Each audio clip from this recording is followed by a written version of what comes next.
কাশিয়ানী ওরাকান্দির পিন্টু চৌধুরীর বাবা সংবাদ সম্মেলন করেছেন। গোপালগঞ্জের কাশিয়ানী উপজেলার ওরাকান্দি গ্রামের পিন্টু চৌধুরীর বাবা মিন্টু চৌধুরী তার পুত্রবধূ লাকি পান্ডের বিরুদ্ধে সংবাদ সম্মেলন করেছেন। তিনি জানান, গত এপ্রিল মাসের বৃহস্পতিবার ভোরে পারিবারিক কলহের জেরে লাকি পান্ডে বিষ পান করে আত্মহত্যার চেষ্টা করেন। ঘটনাটি ঘটে আনুমানিক সকাল 7টার দিকে। তখন পিন্টু চৌধুরী এবং তার পরিবার সদস্যরা তৎক্ষণাৎ লাকি পান্ডেকে গোপালগঞ্জ মেডিকেল কলেজ হাসপাতালে নিয়ে যান।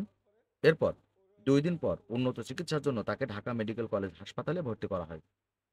বর্তমানে লাকি পান্ডে সুস্থ আছেন এবং চিকিৎসাধীন অবস্থায় থাকলেও তার শারীরিক অবস্থা এখন স্থিতিশীল, এমনটাই জানান শ্বশুর মিন্টু চৌধুরী। এদিকে লাকি পান্ডের বাবার বাড়ি টুঙ্গিপাড়া থেকে একটা নিউজ পোর্টালে সংবাদ মাধ্যমে দাবি করা হয় যে যৌতুকের কারণে পারিবারিক অশান্তি ও কলহ হয়েছে এবং সংবাদটি ব্যাপকভাবে আলোচিত হয়। এই ধরনের সংবাদ প্রকাশের পর পিন্টু চৌধুরীর পক্ষে তার বাবা সংবাদ সম্মেলন করে এ অভিযোগের তীব্র নিন্দা এবং প্রতিবাদ জানান। তিনি বলেন, সংবাদটি ভিত্তিহীন এবং তার পরিবারের সম্মানহানির উদ্দেশ্যে মিথ্যা তথ্য ছড়ানো হয়েছে। এ সময় তিনি টুঙ্গিপাড়া প্রেস ক্লাবে উপস্থিত হয়ে লাকি পান্ডের শ্বশুর মিন্টু চৌধুরী সংবাদ মাধ্যমের কাছে প্রকৃত ঘটনা তুলে ধরেন এবং তার পরিবারের শিরোনামের বিরুদ্ধে মিথ্যা প্রতিবেদন প্রকাশে তীব্র প্রতিবাদ জানান। পিন্টু চৌধুরীর বাবা তার বক্তব্যে আরও বলেন, আমাদের পরিবারের কোনো ধরনের যৌতুকের দাবি করা হয়নি এবং পারিবারিক সমস্যা পুরোটাই ব্যক্তিগত বিষয়।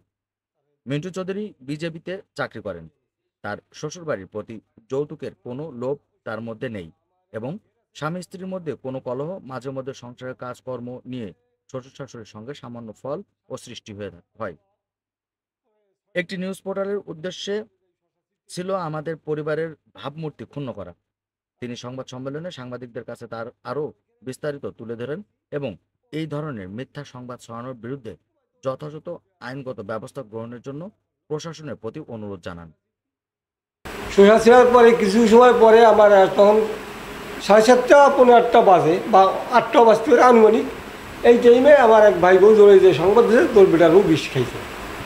তাৎক্ষণিকভাবেই ওরে একটা ভ্যান দিয়ে পাঠাইয়া রামদিয়া